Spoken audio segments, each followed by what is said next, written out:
اعوذ باللہ السمیع العلیم من الشیطان اللعین الرجیم بسم اللہ الرحمن الرحیم وبہ نستعین وہو خیر ناصر ومعین الہی انطقنی بالہدی والہمنی التقوی۔ دوست کے انتخاب میں ممنوع افراد کے حوالے سے ہماری پہلے گفتگو ہوئی، جو امام سجاد علیہ الصلوۃ والسلام کی حدیث کے ذیل میں تھی، جنہوں نے امام محمد باقر علیہ السلام کو ارشاد فرمائی تھی، اور اس میں ہم نے ان 5 گروہوں کی طرف، جو امام کی روایت تھی کہ نقل کردہ 5 گروہوں کی طرف اشارہ کیا کہ امام سجاد علیہ السلام فرماتے ہیں کہ مثلا اس سے، بخیل سے، فاسق سے، کذاب سے، ان لوگوں سے دور رہو۔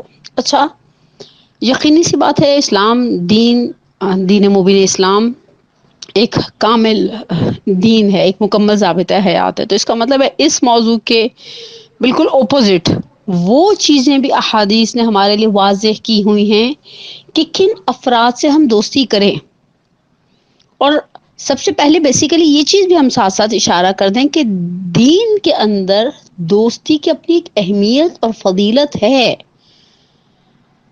البتہ انہوں نے دوستی کی اقسام پھر سے میں کہوں آ گئے سید ہاشم رسولیہ محلاتی علی اللہ مقامہ نے اپنی نفیس کتاب 40 حدیث کے جلد سوم کے صفحہ نمبر 110 کے اوپر دوستی اور کمپینین شپ کی کچھ کیٹیگریز کو بیان کیا ہے۔ مثلا مصاحبت، پہلی کیٹیگری، ہمراہ شدن، ہم صحبت شدن، آپ کسی سے بات چیت صرف کرتے ہیں۔ البتہ یہ دوستی اور صداقت کی حد تک ضروری نہیں ہے کہ ہو۔ مثلا وہ جو ایک شعر سا ہے نا، وہ کسی شاعر کا کہ دوست ہوتا نہیں ہر ہاتھ ملانے والا، یعنی یہ وہ لوگ ہیں جن سے ہم سلام دعا کرتے ہیں اور بعض اوقات بات چیت بھی کر لیتے ہیں۔ البتہ ہم سوشل میڈیا پر کی جانے والی دوستیوں کے حوالے سے بھی انشاءاللہ کچھ مطالب کو بیان کریں گے۔ پھر اس کے بعد والے مرحلے میں فرماتے ہیں مصادقت، یعنی دوستی صداقت اور سچائی کی بنیاد پر، جس میں آپ کسی کو چیٹ نہیں کر رہے۔ برعکس یہ جو ہماری آج کل کی سوشل میڈیا کی دوستیاں، جن میں آخر تک بعضوں کا یہی نہیں پتہ چلتا کہ سامنے والا اگر آپ کو کہہ رہا ہے کہ وہ مثلا کوئی ثنا صاحبہ ہیں تو اندر سے کوئی ثناء اللہ نہیں نکل آئیں گے۔ نہیں، ایسی دوستی مصادقت جو صداقت، سچائی کی بنیاد پر رکھی جائے۔ پھر فرماتے ہیں کہ مخالطت، ایک دوسرے کے ساتھ ملنا جلنا، چاہے اس میں دوستی ہو دوستی نہ ہو۔ مثلا ہم زندگی کے اندر بہت سارے لوگوں سے وابستہ ہوتے ہیں، ہمارے پڑوس ہوتے ہیں، ہمارے ملنے جلنے والے۔ اچھا، ملنے جلنے والے بھی صرف ہمارے ذاتی ملنے جلنے والے افراد نہیں ہوتے۔ مثلا میں اور آپ بالآخر ایک خاندان کی ایک اکائی ہیں، ایک خاندان کا فرد ہیں۔ ہماری ان لوگوں کے ساتھ بھی رفت و آمد، میل ملاقات، ملنا جلنا، سلام دعا، شادی بیاہ میں ایک دوسرے کے آنا جانا ہوتا ہے۔ مثلا بہن بھائیوں کی دوستیاں ہوتی ہیں، شوہر، شادی شدہ خواتین کے لیے شوہر کی دوستیاں ہوتی ہیں، آگے سے فردر بچوں کی دوستیاں اور ان کے ساتھ میل ملاقات۔ اس کے اندر دوستی کی کوئی ضرورت نہیں ہے، بس رفت و آمد ہے، یا اسی کے ذیل میں کہتے ہیں مجالست، ہم نشینی۔ اور بالآخر ہم ایسے لوگوں کے ساتھ جا کر بیٹھتے ہیں، شادیوں کی ٹیبلوں پہ بیٹھتے ہیں، مجلس میلاد میں بیٹھتے ہیں، پروگرامز میں بیٹھتے ہیں، گروپس ٹریولنگ کے اندر بیٹھتے ہیں۔ پھر فرماتے مواخات، برادری کرنا، برادری کرنا، یہ بہت حساس مرحلہ ہے۔ یعنی انہوں نے آگے ایک لفظ لکھے، وہ ہم چون برادران رفتار کر دیں، یعنی جیسے انسان اپنے بھائی کے لیے چاہتا ہے، وہ جو ایک ہمارے اندر ہمدردی ہوتی ہے، ہمارے اندر ایک کرچسی ہوتی ہے، ہمارے اندر ایک اس کے لیے نرم گوشہ ہوتا ہے، ٹھیک ہے۔ اور آخری چیز معاشرت، مثلا جو معنی ہمزیستن، وہی بات مثلا پڑوسی ہیں ہمارے، یا جو لوگ جابس کرتی ہیں، جو خواتین یا جو برادران ان کے کولیگز ہوتے ہیں، ٹھیک ہے، آپ کا ان کے ساتھ بہت گھنٹوں ٹائم سپینڈ ہوتا ہے نا۔ تو یہ تو بہت ساری کیٹیگریز ہو گئی ہماری زندگی میں۔ اور بہرحال آج ہم انشاءاللہ اس روایت کو آپ کے ساتھ شیئر کریں گے، جس روایت کو شیخ صدوق علیہ الرحمہ نے اپنی امالی میں اور خصال میں امام جعفر صادق علیہ الصلوۃ والسلام سے روایت کو نقل کیا ہے کہ امام علی مقام فرماتے ہیں الصداقہ محدودہ، دوستی میں کچھ حدود اور لمٹس ہیں، باؤنڈریز ہیں، کچھ باٹم لائنز ہیں. الصداقت محدودہ، دوستی جو ہے یہاں صداقت سے مراد دوستی ہے، محدود ہے، اس کی کچھ باؤنڈریز ہیں. ومن لم تکن فیہ تلک الحدود، اور اگر کوئی کسی کے اندر یہ باؤنڈریز مکمل طور پر نہیں ہوں گی تو اسے صدیق کامل، ایک مکمل دوست نامینیٹ نہیں کیا جائے گا. ٹھیک ہے، اور جس کے اندر ان میں سے کچھ بھی نہیں ہے تو اس کو کبھی بھی دوست مت سمجھو. ومن لم یکن فیہ شیء من تلک الحدود فلا تنسبہ الی شیء من الصداقہ، جس میں سے ان میں سے کچھ نہیں پایا جاتا نا، تم اس کو بالکل سرے سے دوستی تصور مت کرو. اس کے بعد امام علی مقام ہماری جانیں قربان ہو جائیں، صادق آل محمد امام جعفر صادق علیہ الصلوۃ والسلام پر جو فرماتے ہیں پہلی شرط کیا ہے بھئی ہم کن کے ساتھ دوستی کریں. دیکھیں دوستی ایک ایسا رشتہ ہے جسے ہم خود منتخب کرتے ہیں، ہم نے پہلے بھی بیان کیا. کچھ رشتے تو اللہ کی طرف سے نا نسبی رشتے ہیں، کون ہماری خالہ ہے، کون ہماری پھوپھی ہے، کون ہمارے ماموں ہیں، کون ہمارے چچا ہیں، یہ سب کا اختیار خدا نے ہمیں نہیں دیا. لیکن کچھ رشتے ہم بناتے ہیں، ان میں سے جو رشتے ہم بناتے ہیں ان میں سے ایک رشتہ دوستی کا رشتہ ہے.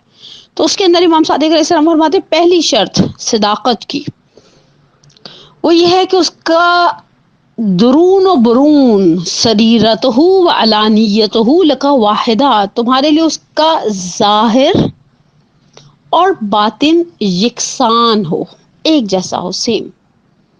ایسا نہیں کہ وہ اردو کا ایک محاورہ ہے کہ بغل میں چھری اور منہ پہ رام رام ٹائپ کا، اور جسے شاید آپ ہپوکریسی، منافقت، دو چہرائی، دو روئی کہہ سکے.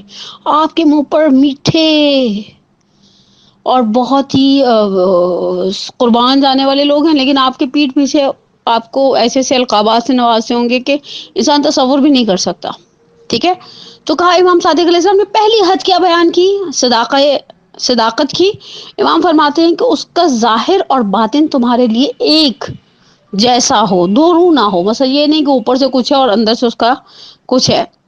دوسری چیز امام صادق علیہ السلام، البتہ ان شرائط کو پڑھ کر انسان خود حیرات تھوڑا شش و پنج میں پڑ جائے کہ کس کو دوست کہے اور کس کو دوست نہ کہے. دوسری چیز وہ تمہاری زینت کو اپنی زینت اور تمہارے عیب کو اپنا عیب سمجھے.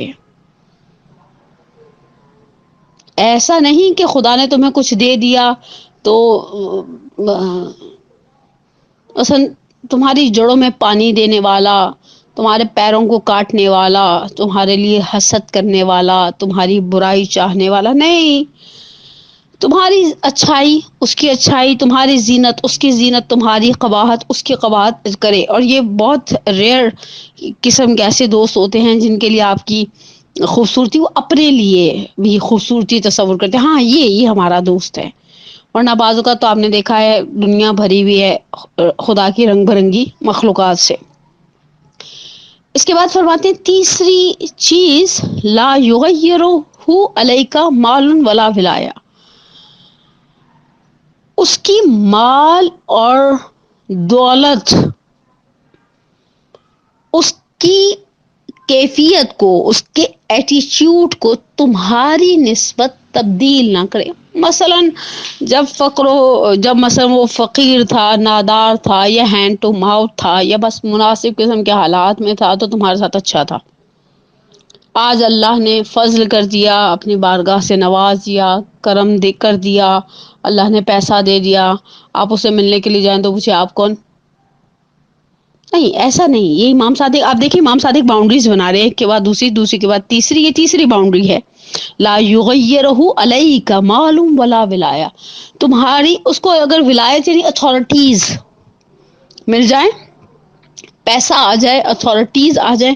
مثلا جب تک ہم اس کی میں ایک آسان مثال بنا دوں، وہ لوگ جو آفیسز میں کام کرتے ہیں، بعض اوقات ایک ساتھ کچھ لوگ جوائن کرتے ہیں کسی آفس کو، کسی بینک کو، کسی ادارے کو، اور ایک ساتھ مثلا 6-7 سال آپ نے ایک ساتھ کام کیا، آپ نے ایک دوسرے کو دوست سمجھا، دوستی کا دم بھرا، سب کچھ ہوا. پھر کچھ ایسا ہوا، کبھی کبھی ایسا ہوتا ہے جس کے لیے امیر المومنین علی علیہ السلام، اللہم صلی اللہ، ہماری جانیں قربان ہو جائیں ان امیر کائنات کی ذات پر برکت پر، بابرکت پر امیر المومنین کی کلمات کے ساتھ میں ایک جملہ ہے والدہر یومان یوم لکا و یوم علیک وَإِذَا كَانَ يَوْمٌ لَكَ فَلَا تَبْتَغِ وَإِذَا كَانَ يَوْمٌ عَلَيْكَ فَاصْبِرْ۔ زمانہ ہمیشہ دو طرح کا ہوتا ہے، ایک وقت میں زمانہ آپ کی فیور میں ہے تو کنٹرول میں رہے، ولا تبتر یعنی بطر سے نکلا ہے، ہائپر نہ ہو جائے، انسان آپے سے باہر نہ ہو جائے۔ وَإِذَا كَانَ يَوْمٌ عَلَيْكَ فَاصْبِرْ، کبھی آپ کی مخالفت پر زمانہ کمر بستہ ہو جائے تو صبر کرے۔ اچھا کمال کیا ہے، فرض کریں ایک ساتھ کام شروع کیا، ایک ساتھ کسی ادارے کو جوائن کیا، ایک جیسی ملتی جلتی سیلریز تھی، ایک جیسے ملتے جلتے پیکیجز تھے، ایک جیسی ملتی جلتی کرسیاں تھیں، اس شخص کے لیے یومن علیک ہو گیا، مثلا اس کا اس کے اوپر قسمت مہربان ہو گئی اور اس کی آنن فانن پروموشن ہو گئی، اور پروموشن کے بعد اسے انکریمنٹس لگنے لگ گئے اور اس کو بونسز ملنے لگ گئے، اور وہ چند ہی کچھ ہی مدت کے اندر ترقی کی بہت ساری سیڑھی ہم سے اوپر چلا جائے۔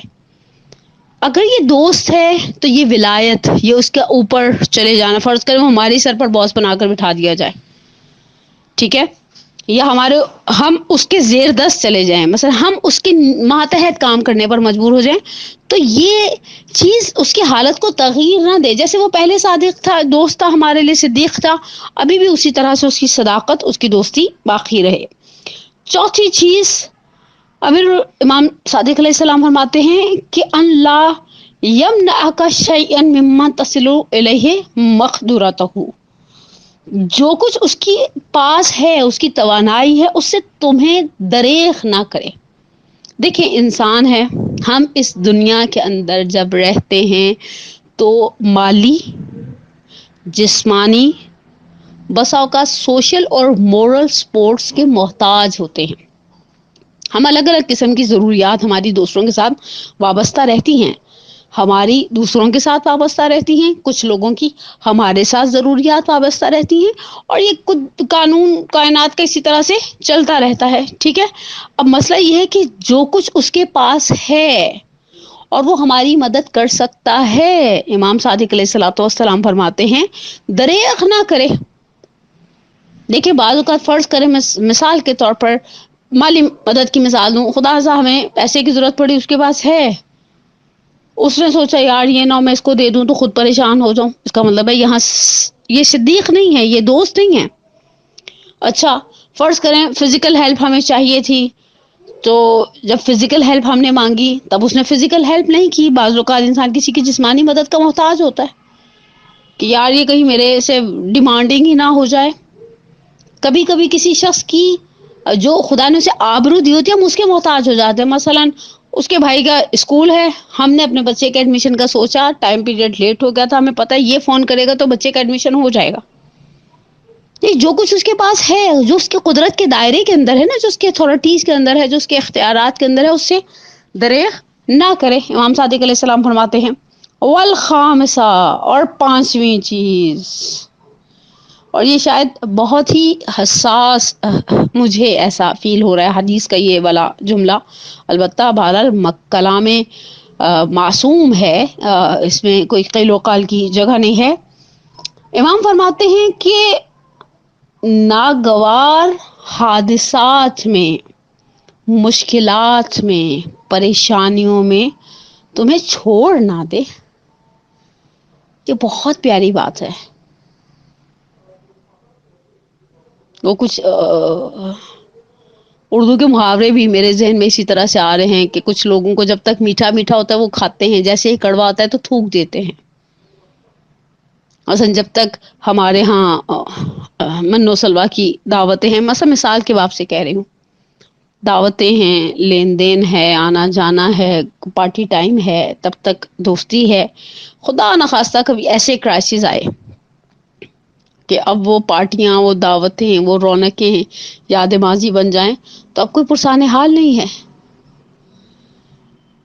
میرے سامنے البتہ ایک امام مجتبیٰ علیہ الصلوۃ والسلام کی حدیث بھی تھی، لیکن میں نے صرف یہ سوچتے ہوئے بھی ذہن میں یہ بات بھی تھی کیونکہ وہ پچھلی حدیث بھی جو ہم نے امام سجاد علیہ الصلوۃ والسلام سے نقل کی تھی، اس میں بھی امام نے 5 افراد کے حوالے سے بات کی تھی نا، ایاک والخمسہ، میں تمہیں منع کرتا ہوں 5 افراد سے، لا تحادثہم ولا ترافقہم، لا تصاحبہم ولا ترافقہم، تو ہم نے اس کے مقابلے میں اس 5 والی حدیث کو ہی ترجیح دی ہے کہ انسان، یہ امام فرماتے ہیں یہ دوستی کی حدود ہیں. اور پھر ایک آگے ایک ڈھیر ہے احادیث کا. کچھ احادیث وہ ہیں جو آغا محلاتی نے نقل کی. کچھ اخلاق عملی کی ایک کتاب ہے آغا مہدوی کنی کی، انہوں نے اس کے اندر رفاقت کے باب میں کچھ چیزوں کی طرف اشارہ کیا. اصل چیز کیا ہے؟ ایسا دوست بناؤ. مثلا روایات میں 8ویں امام کی ایک روایت میں نے بہت ہی خوبصورت اور بڑی جذاب روایت میری نگاہوں سے گزری کہ امام فرماتے ہیں عقل مند سے لبیب سے دوستی کرو. اگر اس کی یعنی جو اس کے ظاہری بینیفٹس ہیں نا، اس سے تمہیں کوئی فائدہ نہ بھی ملے نا، تو اس کی عقل سے تمہیں فیض ملتا رہے گا. اپنے دوستوں کے انتخاب میں روایات نے بڑی اس چیز کے اوپر توجہ ہے کہ اپنے دوستوں کے انتخاب میں دقت نظر رکھو. اس لیے کہ انسان اپنے دوست کے دین پر پہچانا جاتا ہے، دوست کے دین پر. یا اس کے بعد بھی انہوں نے امام صادق علیہ السلام سے ہی ایک روایت کو نقل کیا ہے کہ ہر ایسا دوست جو بھائی جو تم پر 3 مرتبہ غصہ ہوا، اس کو تم پر غصہ آیا اور اس نے تمہارے بارے میں کوئی بری بات نہیں کہی، تو اسے اپنے لیے دوستی کے لیے منتخب کر لو. اور پھر بہرحال ایسی احادیث کے امام صادق فرماتے ہیں کہ محبوب ترین بھائی میرا وہ ہے جو میرے لیے میرے عیبوں کو ہدیہ کرے. البتہ یقینی سی بات ہے یہ عیبوں کا ہدیہ تنہائی میں ہوتا ہے نا، یہ کہ آپ 4 بندوں میں کھڑے ہو کر کسی کو جو ہے وہ اس کے عیبوں کی طرف اشارہ کرے. تو بہرحال اصل چیز کیا ہے کہ انسان دوستوں کے انتخاب میں حساس ہو. میں نے پہلے بھی یہ بات آپ کی سماعتوں کی نظر کی تھی، دوبارہ اس بات کو دہراؤں کہ ہمارے ہاں دوست کے انتخاب کے اندر شاید وہ حساسیت نہیں ہے. ہمارے ہاں نارملی ایسے لوگوں کے بہت سارے دوست ہوتے ہیں جو کھلانے پلانے کے شوقین ہوتے ہیں، ولیموں کے شوقین ہوتے ہیں، دعوتیں کرنے کے شوقین ہوتے ہیں. اور ضمناً ایک اور چیز کی طرف بھی اشارہ کر کے آج کی گفتگو کو مکمل کر دیں ہم، کہ شاید اس وقت جو عجیب ترین اور بدترین قسم کی دوستی ہوں، اغلب پوری نہیں، ہم کسی کے بارے میں کوئی اسٹیٹمنٹ یا کوئی رائے قطعی نہیں دے سکتے، یہ وہ نام نہاد دوستی ہیں جو سوشل میڈیا پر ہو رہی ہیں، جن میں سب سے پہلی چیز تو صداقت، ان کی سچائی ہی سوالیہ نشان ہے. میں نے جیسے شروع میں گفتگو کے عرض کیا کہ ہمیں پتہ نہیں ہے کہ جس شخص سے ہم بات چیت کر رہے ہیں وہ واقعی اس کی جینڈر وہی ہے جو وہ بتا رہا ہے، اس کا عہدہ مثلا اس قدر غلط بیانی کا ایک بازار سا گرم ہے. اور ہم اس بدترین قسم کی سرکمسٹانسز کے اندر ہیں کہ ہمیں یہ نہیں اندازہ کہ ہم اس طرح کے لوگوں کے ساتھ بات چیت کے دوران کتنی نیگیٹیوٹی ہے جو ہمارے اندر آ رہی ہے. الخصوص میں آخر گفتگو میں ایک چھوٹی سی محتاط ہونے کی تاکید کروں اپنی بچیوں کو جو ابھی بہت کم سن ہیں، امیچور ہیں، اگرچہ وہ سمجھتے اپنے آپ کو پچھلی نسل سے زیادہ سمجھدار ہیں اور زیادہ سوجھ بوجھ والا سمجھتے ہیں. یہ بچوں کے اندر یہ ہوتا ہی ہے، یہ کوئی ایسی انہونی سی چیز نہیں. ہر نئی نسل کو لگتا ہے وہ پچھلی نسل سے زیادہ سمجھدار، اور بعض چیزوں میں 100% ان کا IQ لیول ہم سے بہت اچھا ہوتا ہے. لیکن پرانے زمانے میں ماؤں کا ایک بہت چیک اینڈ بیلنس ہوتا تھا دوستوں کے گھر آنے جانے پر. اب مسئلہ یہ ہے کہ اب تو جانے آنے کا انسان محتاج نہیں رہا. اب وہ اپنے ہاتھ میں ایک گیجٹ رکھا ہوا ہے، سامنے والے کے ہاتھ میں ایک گیجٹ ہے، تصویروں کے تبادلے ہو رہے ہیں. خدا نخواستہ کہنا نہیں چاہیے بے حجاب تصویروں کی بھی رد و بدل ہو رہی ہوتی ہے، گھر کی شادی کی تصویریں بھی شیئر کی جا رہی ہوتی ہیں.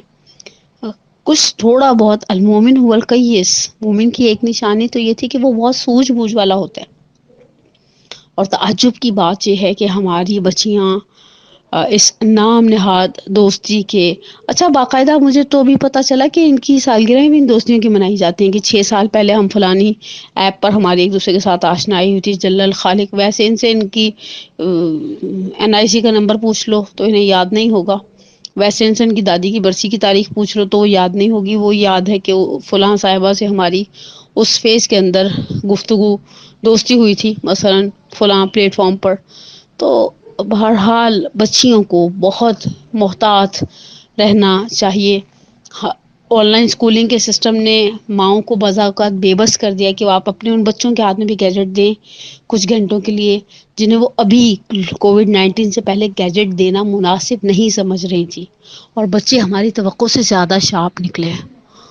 انہوں نے اس کا بعض اوقات فائدہ جائز اٹھایا اور بعض اوقات ناجائز اٹھایا. ہم تو صرف خدا کی پناہ میں دے سکتے ہیں اپنی آنے والی نسل کو، لیکن بہرحال ایک ماں ہونے کے ناطے یا ایک بڑا ہونے کے ناطے جو ہماری ذمہ داری ہے ان سے ہم ہاتھ نہیں اٹھا سکتے. ہم یہ نہیں کہہ سکتے اللہ میں تیرے حوالے، اللہ میں نے کہنا خوب میں نے امانت دی تھی. تو سألون بہ والارحام، تم سے تمہارے یہ جو رشتے ہیں ان کے بارے میں سوال کیا جائے گا. تو خواتین کو للخصوص بہت بہت سارے واقعات بعض اوقات اتنے سرسام آور سننے میں آتے ہیں کہ چوری چکاری کے حوالے سے بھی، دوستیوں کے حوالے سے بھی، کہ اس کی اس سے دوستی ہو گئی اور اس نے اس سے دوستی کر لی اور ان دوستیوں کا نتیجہ سوائے تباہی کے کچھ نظر نہیں آتا.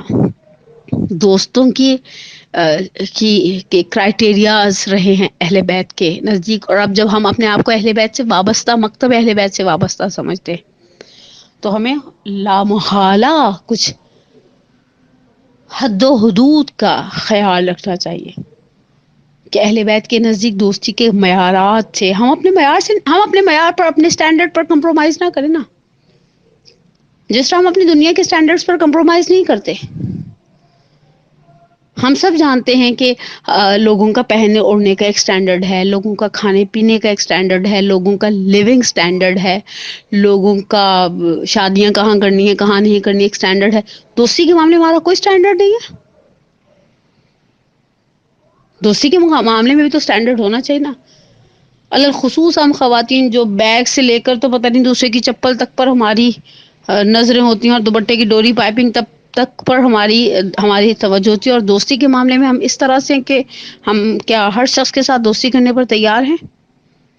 اس زمانے میں تو پناہ ہی مانگی جا سکتی ہے. یہ جو دوستیوں کے نام پر سلسلے ہیں اور جو تھوڑا سا شاید کہنا نہیں چاہیے، بڑوں کا بھی اتنا شاید چیک اینڈ بیلنس نہیں ہے. الخصوص برا دوست زہریلے سانپ سے بھی بدتر ہے. بچیوں کے معاملات میں بہرحال پروردگار بحق محمد و آل محمد، بحق ائمہ اطہار، ہم دعا گو ہیں خدا کی بارگاہ میں کہ خدایا تجھے تیرے خلیل کا واسطہ، تو نے ابراہیم علیہ الصلوۃ والسلام کو خلت کے لیے چنا، اور تجھے تیرے ہر اس ذات تیری ہر اس ذات کا واسطہ جس کے صدقے میں تو دعاؤں کو قبول کرتا ہے پروردگارا، ہمیں دنیا میں اچھے دوست، اچھے مصاحب کی نعمت سے مالا مال فرما. اور پروردگار انشاءاللہ بحق محمد وعلی محمد، بحق ائمہ اطہار، ہماری سب سے بڑی ایک حاجت ہے اللہم عجل لولیک الفرج. پروردگار تو اپنے ولی کے ظہور میں تعجیل فرما. شب جمعہ ہے، شب دعا ہے، شب سید الشہداء ہے، اور سید الشہداء آپ کو ہم واسطہ دیتے ہیں حبیب جیسے دوست کا. خط لکھا اور حبیب آ گئے. آپ نے خط لکھا، آپ نے حبیب کو بلایا، حبیب آ گئے. پروردگارہ سید الشہداء کے صدقے میں اور سید الشہداء سے ہم طلب کرتے ہیں کہ اس حبیب کی اس دوست کی عظمت کے صدقے میں ہم سب کے گناہ کبیرہ و صغیرہ کو پروردگار بحق محمد و آل محمد معاف فرما. ہمیں ہمارے والدین کے لیے، ہماری اولاد کو ہمارے لیے باقیات الصالحات میں سے قرار دے. شب جمعہ ہے، شب ارواح ہے. خدایا بحق محمد و آل محمد ہم سب کی مرحومین کو، خصوص میں اپنے مرحوم والدین کے لیے دعا گو ہوں. رب ارحمہما کما ربیانی صغیرا. ربنا اغفر لی ولوالدی وللمؤمنین یوم یقوم الحساب.